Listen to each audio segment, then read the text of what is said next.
I deplore apathy and I abhor injustice.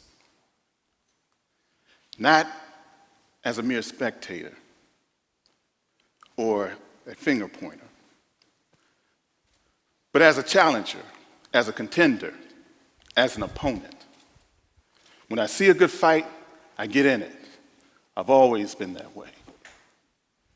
However, over the years, when adverse situations arise, I had to learn that you don't always have to meet force with force in order to get your point across.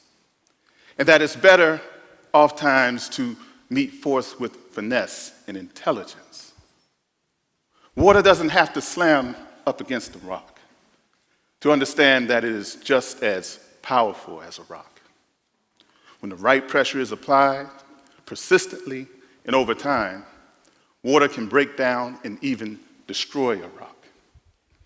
In April of 2015, the right pressure was applied by the citizens in Baltimore. The city that I love and work was stormed by violence as a result of the death of Freddie Gray. And Freddie Gray didn't die an ordinary death.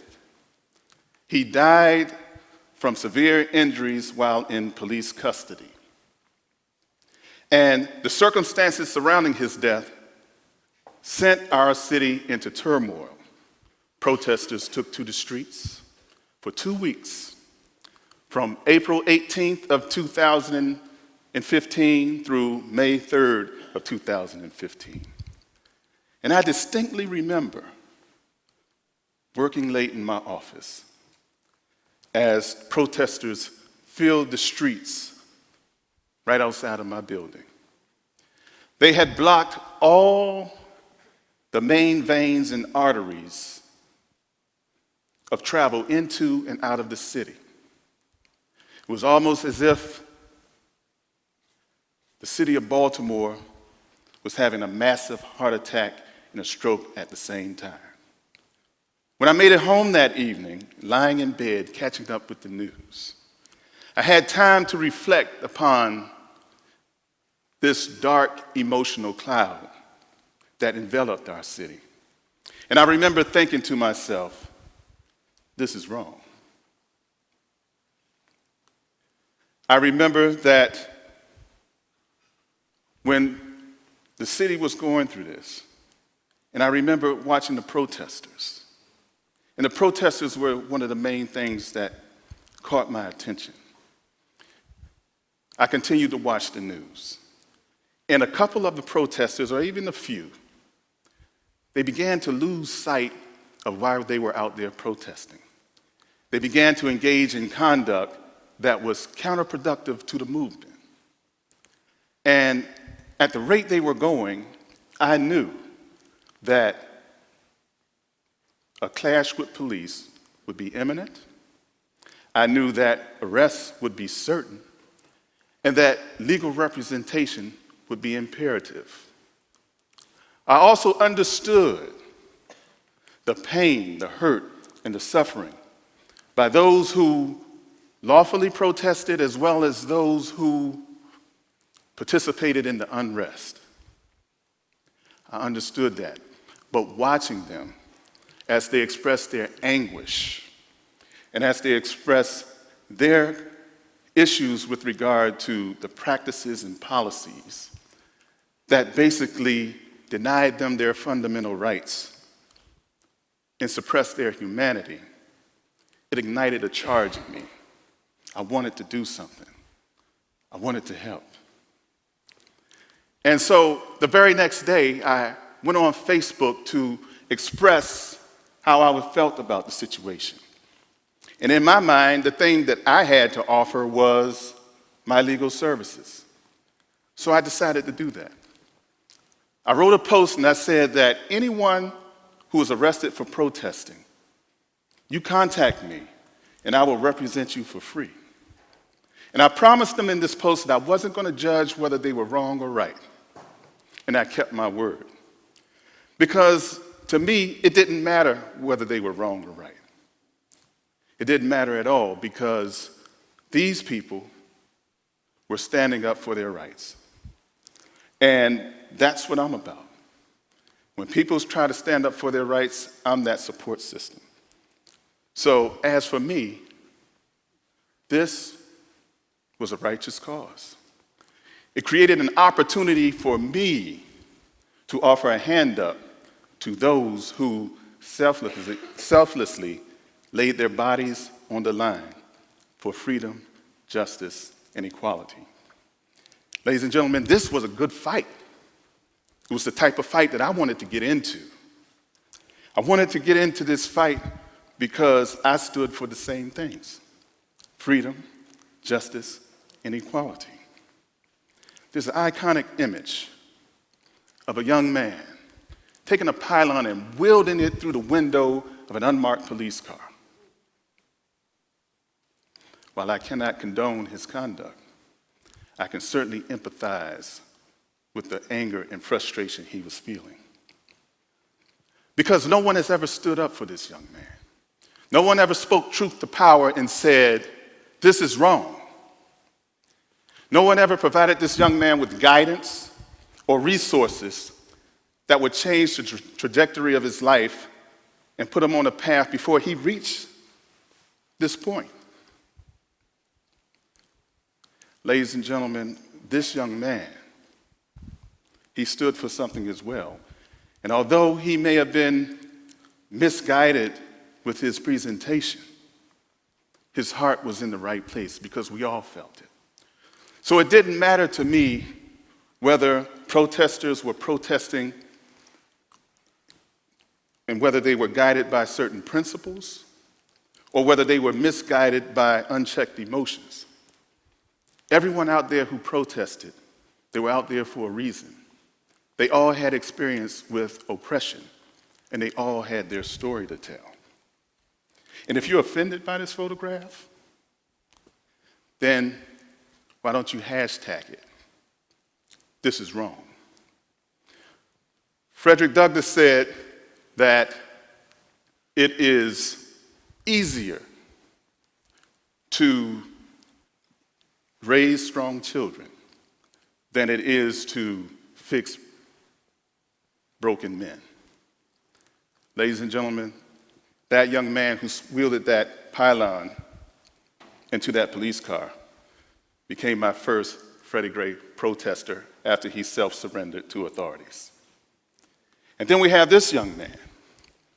He too, like the first young man, was out there protesting. He had a lot on his heart. He became overwhelmed by the moments. He too participated in the unrest. And just like the first young man, I couldn't condone his behavior, but I tell you what I could do. I could defend his right to be treated fairly. And that's what I did. I treated him fairly. And soon after, I found myself in back-to-back trials, defending these two young men and several others similarly situated. And the charges that were brought against him were crushing charges. They overcharged him for the level of his participation in the events. And so we did battle. And some of those battles were epic. In some of the cases that we tried together, we found common ground. Other cases that we ended up trying together, they turned out to be frivolous and wasteful events. But then there were a few that the state brought, that they brought to send a message. Well, we had a message to send too. And our message were, we weren't going to be bullied. We weren't going to allow our First Amendment rights to be trammeled. And we were going to fight for our rights whether we were wrong or right. It didn't even matter. I don't know if you, ladies and gentlemen, ever witnessed or been a product of injustice. But in the event that you are, and I'm talking about real injustice, I'm talking about the injustice that shakes you to your core. I'm talking about the injustice that arrests your conscience and makes you think this is wrong. Because if you've been in that place, then you understand what it takes to make things right. We live in an age where we have technology on our hips and access to the internet on our fingertips. We're exposed to the great virtues and vices of our times. We have the ability to take that technology and use it for good. We have the ability to record audio, that is videotape, we can audio tape, and we can document injustice when we see it. We simply hashtag it, "This is wrong." And when we do that, we capture and we bind injustice like wild beasts. We tag it, and we can put it in a virtual wildlife reserve. We have the power to do that if we just take our time. And so, when you take the opportunity and you see what's going on in the world and you wonder, what can you do when you see something wrong? Well, these are the things that you can do. We live in a world where things are happening at a steady pace rate, and we tend to be falling deeper and deeper into this hole. And it's time that we took control of our lives and make sure that we are equipped to handle these situations. When our men go to Starbucks to convene with others, and they are mistreated and harassed by the wait staff and local authorities, we have to have the guts to say, "This is wrong," and do something. When our migrant children are caged in internment camps and separated from their parents, we have to stand up for them and say, "This is wrong," and do something. When our women are subjugated and objectified by powerful men, we have to have the courage to confront these men and say, "This is wrong," and do something. When racists spew their hatred and exhort others to commit wicked acts, we must arrest their conduct and say, "This is wrong," and do something. And when our seniors have to make the decision as to whether or not they're going to put food on their table or buy medicine, or when our most vulnerable citizens are being mistreated by those who are entrusted in their care, we have to stand up for them and say, "This is wrong," and do something. "This is wrong," the hashtag, should become a movement for the entire world to see that there is certain behaviors that we find socially unacceptable, and that we can change the hearts and minds of men to show them compassion and empathy rather than ignorance and indifference. And by hashtagging this is wrong, I believe that it will have a far greater impact in doing that than cement, cinder, and steel walls ever could. Ladies and gentlemen, history is going to record us for what we do and what we do not do. It is our time to make a mark on society. And by hashtagging, when you see events that you know are not right, you just can't sit silent and watch it transpire. Thoughts and concerns are not going to change the conditions, but there are things that we can do. We can support righteous causes. We can get in good fights. We can make a record of the events, and then we can hashtag them, "This is wrong." And if we do this, then we can do something to effect change. And if we do this together, we'll be the change. Thank you.